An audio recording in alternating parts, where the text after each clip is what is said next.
उस दिन शाम ढल रही थी। आसमान में हल्की सी लालिमा फैल गई थी और ठंडी हवा मेरे चेहरे को छू रही थी। लेकिन मेरे दिल में अजीब सी बेचैनी थी, जैसे कुछ बुरा होने वाला हो। मैं रसोई में खड़ी सबके लिए चाय बना रही थी कि तभी मेरे जेठानी भागती हुई आई और हाँफते हुए बोली, अरे जल्दी आओ, तुम्हारे पति को कुछ हो गया है। मेरे हाथ से चाय का कप गिर पड़ा। बिना चप्पल पहने ही मैं दरवाजे की तरफ दौड़ी। बाहर आंगन में लोग इकट्ठा थे। मेरे पति जमीन पर पड़े थे, चेहरा सफेद, आंखें आधी बंद और सांसें तेज।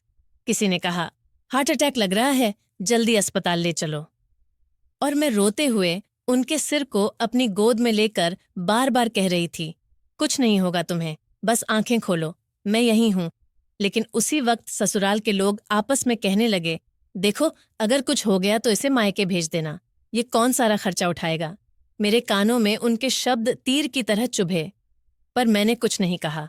बस खुद को संभालते हुए एम्बुलेंस में उनके साथ बैठ गई। रास्ते भर उनका ठंडा हाथ पकड़कर मैं भगवान से मिन्नत करती रही कि उन्हें कुछ ना हो। अस्पताल पहुंचते ही डॉक्टर ने स्ट्रेचर पर डालकर आईसीयू में ले लिया और मुझे बाहर रोक दिया।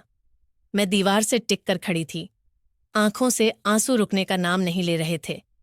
तभी जेठ साहब आए और ठंडी आवाज में बोले, देखो अगर ऑपरेशन के पैसे नहीं दे सकती तो सीधे मायके चली जाओ। और मैं अंदर से टूट गई, लेकिन चेहरे पर सिर्फ एक जिद बाकी थी, मैं इन्हें बचाकर रहूंगी, चाहे कुछ भी करना पड़े।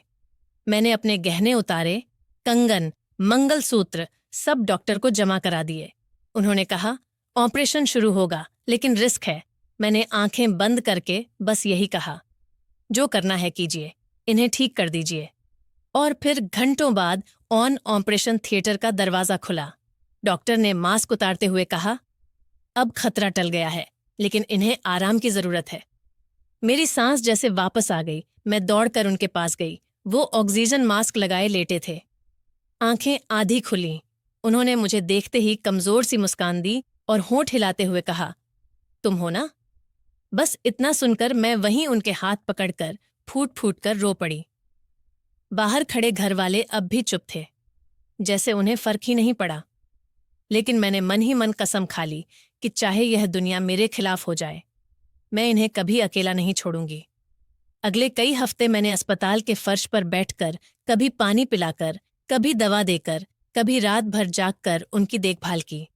मेरे बाल बिखर गए, आंखों के नीचे काले घेरे पड़ गए, लेकिन दिल में एक सुकून था कि मैं उनके लिए हूं।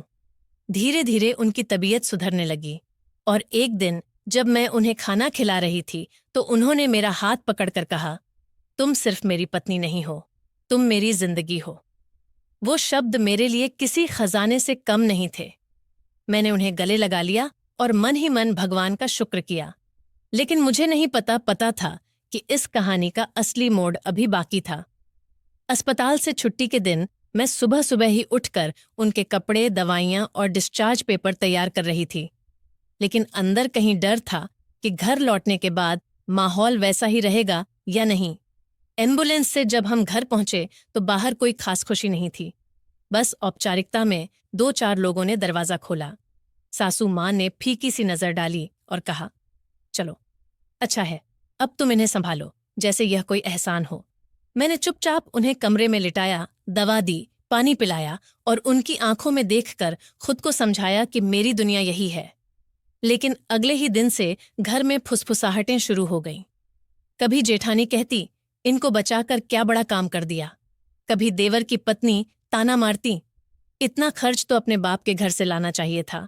और मैं हर बार मुस्कुराकर टाल देती, क्योंकि मुझे पता था कि अगर मैंने जवाब दिया तो माहौल और बिगड़ेगा। लेकिन एक दिन उन्होंने मेरी हदें तोड़ दी। मैं रसोई में थी और बाहर हॉल में बैठी जेठानी मेरी सास से कह रही थी, देखो अगर अगली बार कुछ हुआ तो इस औरत पर पैसा मत खर्च करना, इसे सीधा मायके भेज देना। मैं चाह कर भी चुप नहीं रह सकी। मैं बाहर आई, उनके सामने खड़ी होकर बोली, मैं आपकी बहू हूं, कोई बोझ नहीं, और अगर मेरे पति के लिए जान भी देनी पड़ी तो दूंगी, लेकिन किसी की भी मेहरबानी की जरूरत नहीं। मेरी आवाज में ऐसा भरोसा था कि एक पल के लिए सब खामोश हो गए।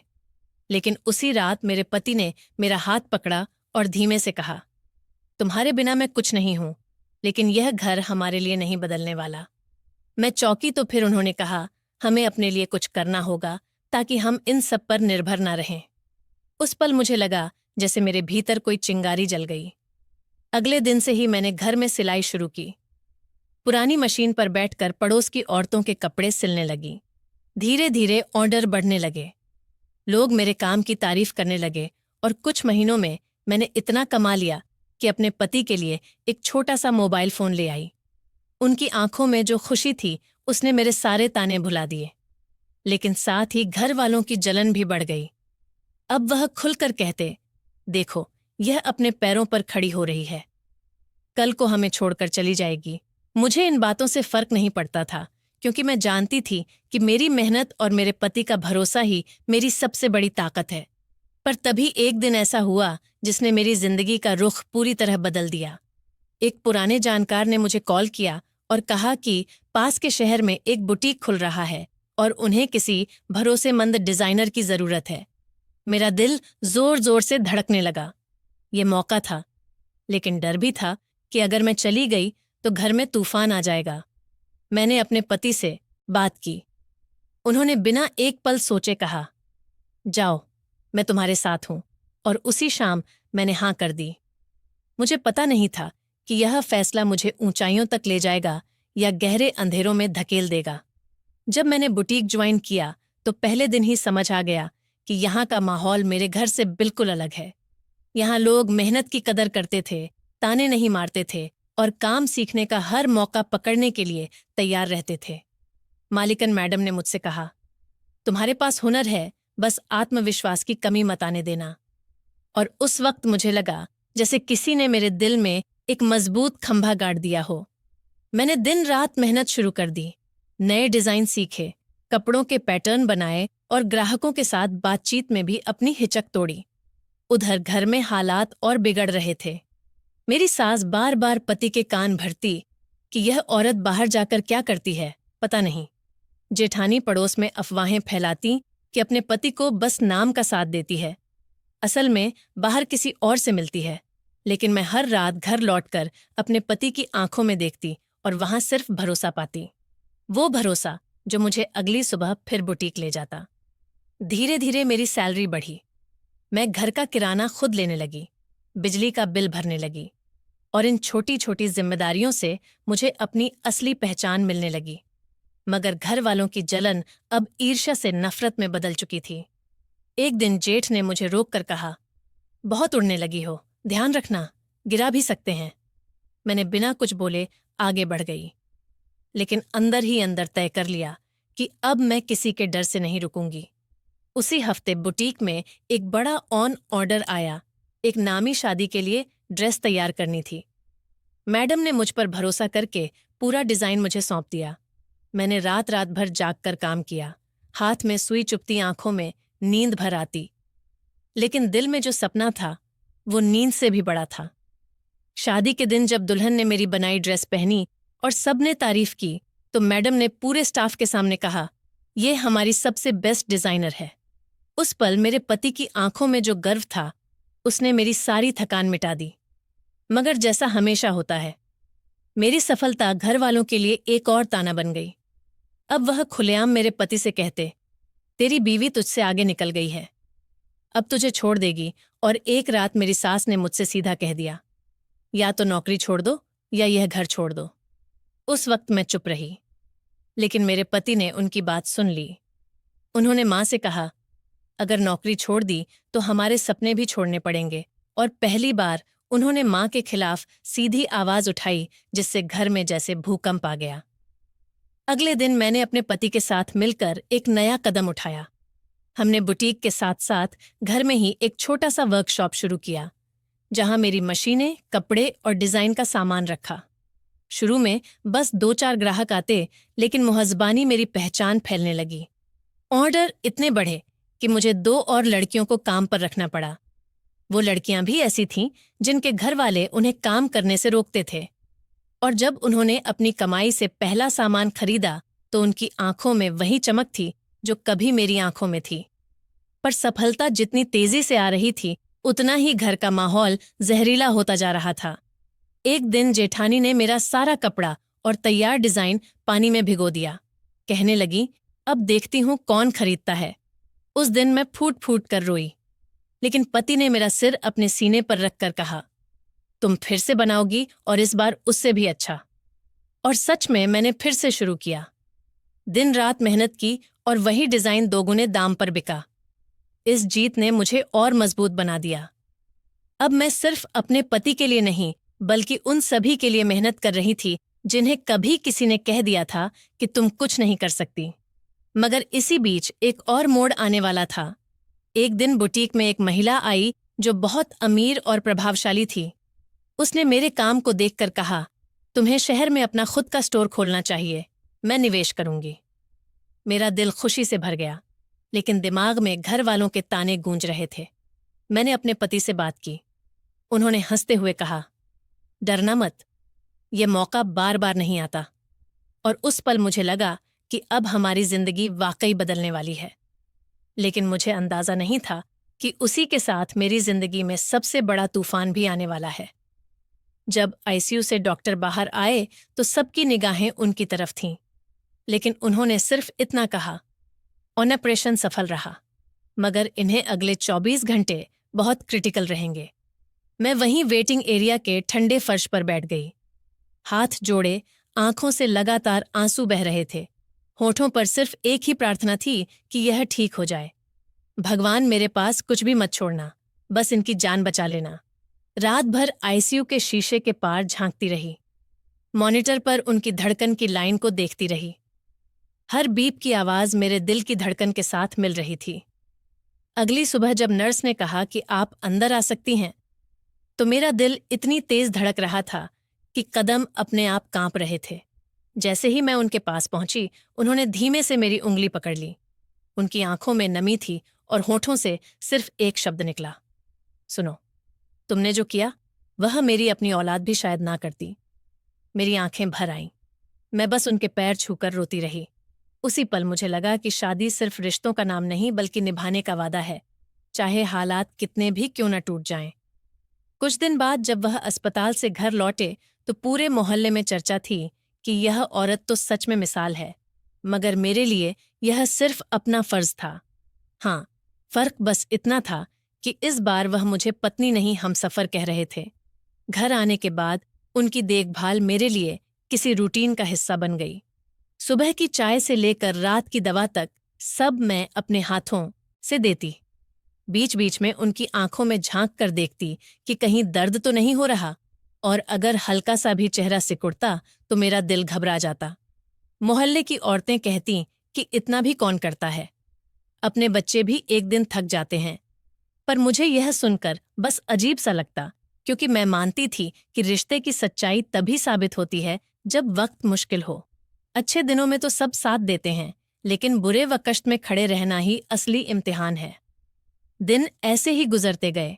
कभी उनकी रिहब के लिए फिजियोथेरेपिस्ट बुलाना, कभी अस्पताल ले जाना, और कई बार तो उनके मन का खाना बनाने के लिए पूरे कस्बे में घूमना, बस ताकि उन्हें थोड़ी खुशी मिले।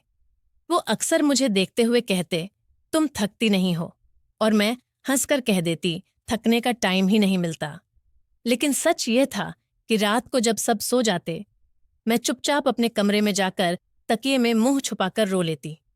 यह थकान शरीर से ज्यादा दिल की थी, क्योंकि मुझे डर था कि कहीं यह मुझे छोड़कर फिर से उस अकेलेपन में न धकेल दे जो मैंने पहले झेला था।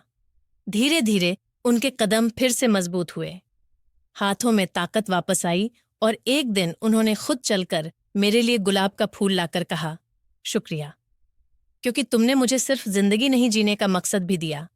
उस वक्त मैं समझ गई कि मेरी 4 साल की मेहनत, अनगिनत जागीरातें और हर छोटी बड़ी कुर्बानी बेकार नहीं गई। लेकिन असली झटका तब लगा जब 1 महीने बाद उनकी तबीयत अचानक बिगड़ी, और इस बार उन्हें बचाया नहीं जा सका। अस्पताल से घर लौटते वक्त मैं पत्थर सी हो गई थी। कोई आंसू नहीं था, बस खामोशी थी। लेकिन असली हैरानी तो तब हुई जब वसीयत खोली गई और उसमें लिखा था कि उनका सारा मकान और जमीन मेरे नाम है। साथ में एक चिट्ठी, तुमने जो मेरा साथ निभाया वो किसी खून के रिश्ते से भी गहरा था। ये मेरा तुम्हारे लिए छोटा सा तोहफ है। उस चिट्ठी को सीने से लगाकर मैंने पहली बार खुलकर रोया और महसूस किया कि असली इनाम हमेशा दिल में मिलता है। कागज और दौलत तो बस उसका एक छोटा हिस्सा है। उनके जाने के बाद घर की चौखट पर जैसे सन्नाटा बैठ गया था। सुबह की वह आवाजें जो उनकी खांसी या अखबार पलटने से आती थीं, अब गायब थी, लेकिन मोहल्ले के लोग जैसे मौके का इंतजार कर रहे थे। हर किसी की जुबान पर सिंपैथी से ज्यादा क्यूरियोसिटी थी। अरे सुना है सब कुछ उसके नाम कर गए हैं। खून के रिश्ते होते हुए भी इस पर इतना भरोसा। कुछ तो खुलकर कहने लगे कि कोई तो बात है, वरना कौन सब छोड़ देता है। मैं इन बातों को सुनकर चुप रहती, क्योंकि जवाब देने से बेहतर था चुप रहना। पर असली तूफान तब आया जब उनके दूर के रिश्तेदार, जो सालों तक इधर मुड़कर भी नहीं देखते थे, अचानक घर में दाखिल हुए। चेहरे पर बनावटी दुख और आंखों में लालच साफ झलक रहा था। उन्होंने वसीयत को चुनौती दी, कहा कि यह धोखे से लिखवाई गई है, और मुझे अदालत तक घसीट ले गए। उस वक्त मैं अकेली थी, न कोई अपना न कोई सहारा। वकील की फीस के लिए अपने गहने तक बेचने पड़े। कोर्ट के चक्कर लगाते लगाते मुझे समझ आया कि रिश्तेदारों का लालच किसी भी बीमारी से ज्यादा खतरनाक होता है। केस लंबा खींचता गया, गवाह बनाए गए, मेरे खिलाफ झूठी कहानियां गढ़ी गईं। यहां तक कि पड़ोस की कुछ औरतें भी उनके पक्ष में गवाही देने को तैयार हो गईं, सिर्फ इसलिए कि उन्हें उम्मीद थी कि अगर मैं हार गई तो इस मकान का कुछ हिस्सा उन्हें भी मिलेगा। लेकिन मैंने हार नहीं मानी। हर तारीख पर अपनी फाइल लेकर समय से पहुंची। जज के सवालों का जवाब साफ और बिना हिचकिचाहट के दिया, और आखिरकार एक दिन फैसला मेरे पक्ष में आया। अदालत ने वसीयत को वैध करार दिया और मकान जमीन मेरे नाम कायम रखी। लेकिन जीत के उस दिन भी मेरे चेहरे पर मुस्कान नहीं थी, क्योंकि जिस इंसान की वजह से यह सब मेरा था, वह अब मेरे साथ नहीं था। घर लौटकर मैंने दरवाजे पर खड़े होकर लंबी सांस ली और सोचा, यह 4 दीवारें अब सिर्फ मकान नहीं, मेरी लड़ाई की गवाह है। इसके बाद भी रिश्तेदार हार मानने वाले नहीं थे। वह अलग अलग तरीकों से मुझे तंग करने लगे। कभी बिजली का बिल अपने नाम कराने की कोशिश, कभी पानी का कनेक्शन कटवाना, कभी आधी रात को दरवाजे पर पत्थर मारना। लेकिन मैं अब पहले जैसी डरपोक नहीं रही थी। मैंने हर कदम पर डटकर जवाब दिया, पुलिस में शिकायत दर्ज कराई, और धीरे धीरे उनकी हर चाल नाकाम हो गई। इन सब के बीच एक अजीब सी बात हुई। मोहल्ले के वही लोग जो कभी मुझे ताने मारते थे, अब चुपचाप मेरी हिम्मत की तारीफ करने लगे। कुछ तो मदद के लिए भी आगे आए। शायद उन्हें समझ आ गया था कि मैं सिर्फ अपने लिए नहीं, बल्कि उस भरोसे के लिए लड़ रही थी जो उन्होंने मरने से पहले मुझ पर किया था। और उस दिन मैंने अपने दिल में ठान लिया कि यह घर सिर्फ रहने की जगह नहीं रहेगा। इसे मैं एक ऐसी जगह बनाऊंगी जहां जरूरतमंद लोग आकर ठहर सकें, इलाज करा सकें, और किसी को भी वह अकेलापन महसूस ना करना पड़े जो मैंने कभी महसूस किया था। और इस तरह उनके जाने के बाद भी उनका दिया हुआ प्यार और भरोसा मेरी जिंदगी में एक मकसद बनकर जिंदा रहा। उस दिन जब मैंने खुद से वादा किया कि यह घर सिर्फ 4 दीवारों का ढांचा नहीं रहेगा, बल्कि जरूरतमंदों के लिए सहारा बनेगा, तब मुझे अंदाजा नहीं था कि यह सफर कितना लंबा और चुनौती भरा होगा। शुरुआत मैंने छोटे स्तर से की। मोहल्ले में जिन बुजुर्गों का इलाज करवाने वाला कोई नहीं था, उनके लिए घर का एक कमरा खाली कर दिया। वहां एक पुरानी चारपाई, 2 कुर्सियां और एक अलमारी में दवाइयां रखी। पहले पल लोग झिझकते थे, सोचते थे कि कहीं इसमें भी कोई लालच या स्वार्थ ना हो। लेकिन जब उन्होंने देखा कि मैं बिना किसी शुल्क के इलाज करवाती हूँ, दवाई दिलाती हूँ और जरूरत पड़ने पर अस्पताल तक ले जाती हूँ, तो धीरे धीरे भरोसा बनने लगा। मोहल्ले के 2-3 युवा भी मदद करने लगे। उनमें से एक लड़का आर्यन तो हर रोज शाम को आता और बुजुर्गों के लिए चाय बना देता। मैं दिन भर के कामों में इतनी डूब जाती कि कभी कभी रात को थक कर कुर्सी पर ही सो जाती। लेकिन सुबह जब किसी के चेहरे पर राहत की मुस्कान देखती तो थकान गायब हो जाती। जैसे जैसे सहारा केंद्र का नाम फैलने लगा, वैसे वैसे दूर दराजों से भी लोग आने लगे। कोई बेटी अपने बूढ़े पिता को लेकर आती, कोई मजदूर अपनी बीमार पत्नी को, और कुछ तो सिर्फ मन का दर्द बांटने आते थे। मेरे घर की चौखट अब सिर्फ मेरे कदमों की आहट नहीं सुनती थी, बल्कि उन दर्जनों लोगों की कहानियों की गवाह बन चुकी थी जो यहाँ मदद की तलाश में आते थे। लेकिन हर अच्छाई के साथ एक कसौटी भी आती है, और मेरी कसौटी तब आई जब एक दिन एक अनजान औरत अपने साथ एक छोटा बच्चा लेकर आई। बच्चा कमजोर, बीमार और सहमा हुआ था।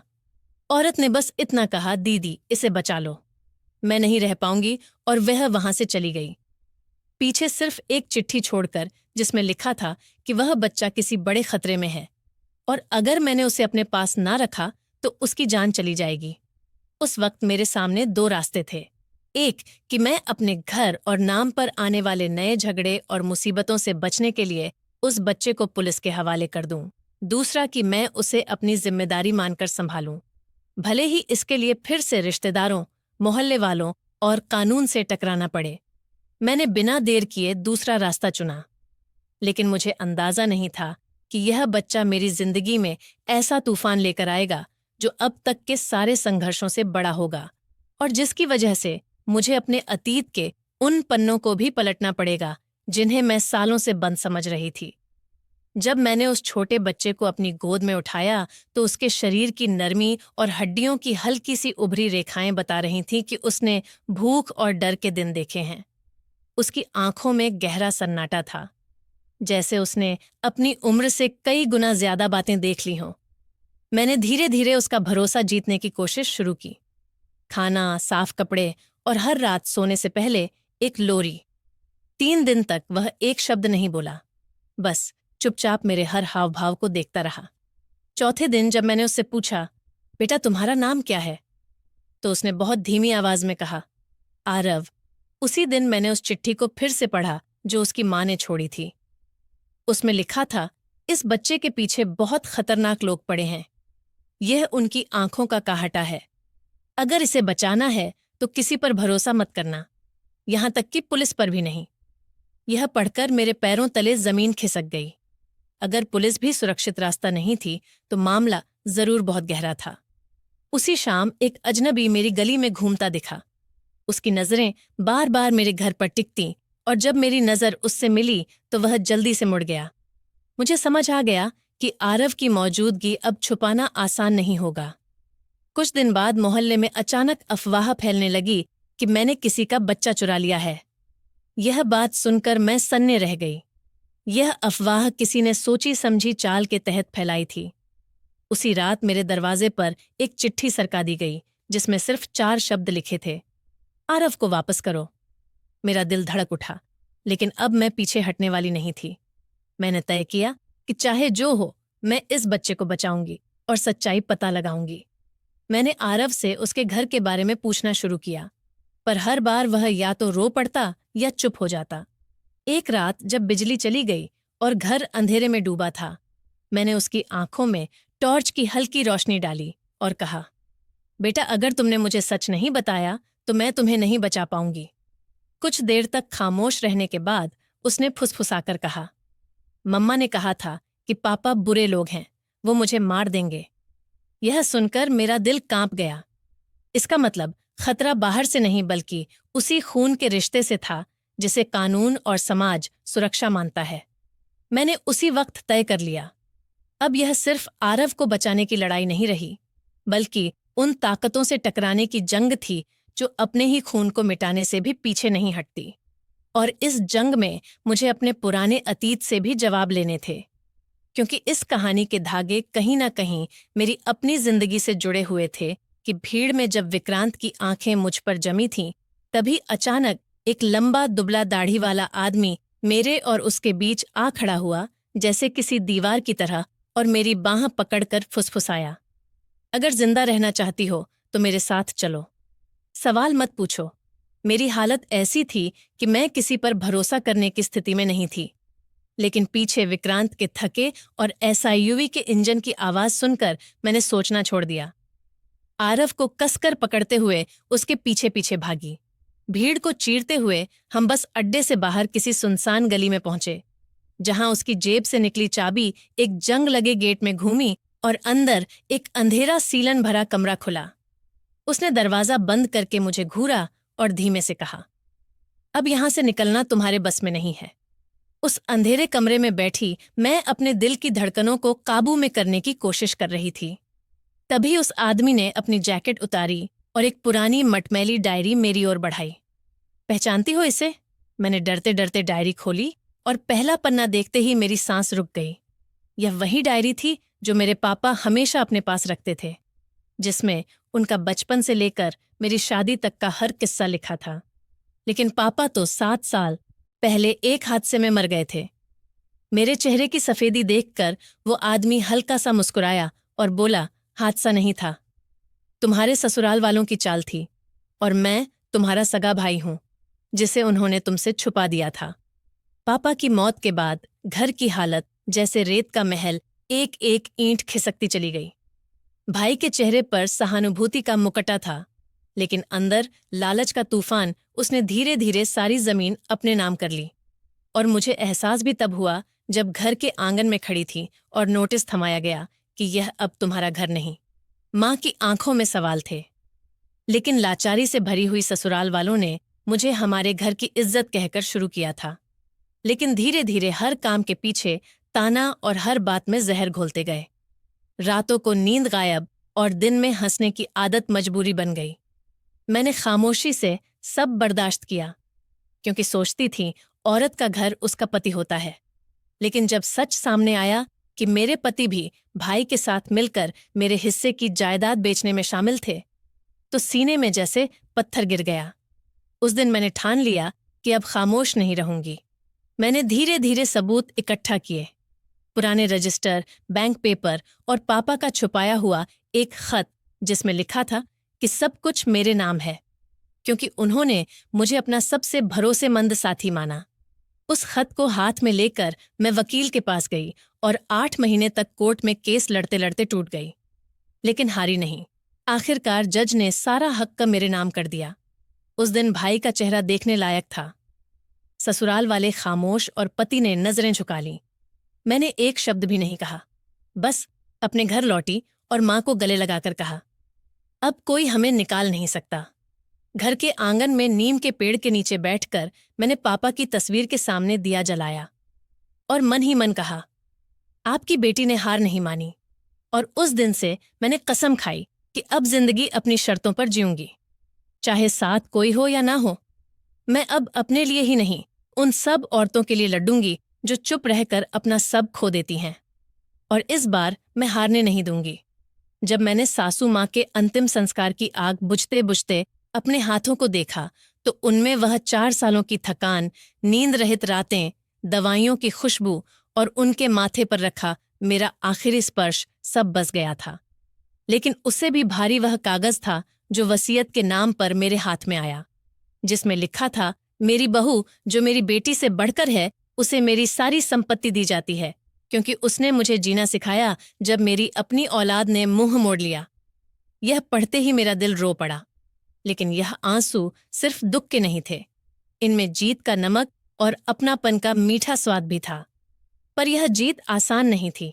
याद है मुझे वह दिन जब लकवा मारने के बाद पूरे घर के लोग कहने लगे थे, इन्हें वृद्धाश्रम छोड़, वरना हमारी जिंदगी नरक हो जाएगी। और मैंने बिना कुछ कहे बस सासू माँ के पैर दबाते हुए तय कर लिया था कि यह मेरा फर्ज है, मेरी जिम्मेदारी है। क्योंकि जब मैं इस घर आई थी तब उन्होंने ही मेरा हाथ पकड़कर कहा था, बेटी इस घर में डरने की जरूरत नहीं, मैं हूं तेरे साथ। लेकिन वक्त बदलते देर नहीं लगी। पति काम के बहाने दूर देवर और नंदे ताने कसते रिश्तेदार मुंह फेरते, और मैं दिन रात उनके लिए खाना बनाती, दवा देती, गंदे कपड़े धोती, कभी डॉक्टर के पास दौड़ती, कभी अस्पताल के बेड पर पूरी रात बैठी उनकी सांसें गिनती। इन 4 सालों में मैंने अपने लिए कुछ नहीं खरीदा, यहाँ तक कि अपने मायके भी कम ही जा पाई। लेकिन उनके चेहरे पर आती थोड़ी सी मुस्कान ही मेरी थकान मिटा देती। और फिर वह दिन आया जब उन्होंने आखिरी बार मेरा चेहरा देखा और बहुत धीमी आवाज में बोली, बहू, तू मेरी सगी बेटी से भी बढ़कर है। यह उनका आखिरी वाक्य था और उसी रात उन्होंने मेरी गोद में दम तोड़ दिया। सब खत्म हो गया। पर असली तूफान तो वसीयत खुलने के बाद आया। जैसे ही घर वालों को पता चला कि उन्होंने सारी जायदाद मेरे नाम कर दी है, सबके चेहरे का रंग उड़ गया। जो कल तक मुझे नौकरानी कहकर बुलाते थे, आज मिट्टी मीठी बातें करने लगे। लेकिन मैं जानती थी ये सब क्यों हो रहा है। मैंने वो घर, वो जायदाद बेच दी और उसकी रकम से अपने लिए एक छोटा सा घर लिया। साथ ही उनकी याद में एक चैरिटी क्लिनिक शुरू किया, ताकि किसी और बहू या बेटी को वह दर्द अकेले ना सहना पड़े जो मैंने सहा। अब जब मैं अपने छोटे से आंगन में शाम को चाय पीती हूँ तो उनकी हंसी कानों में गूंजती है, जैसे कह रही हूँ, बहू तूने मेरा मान रख लिया।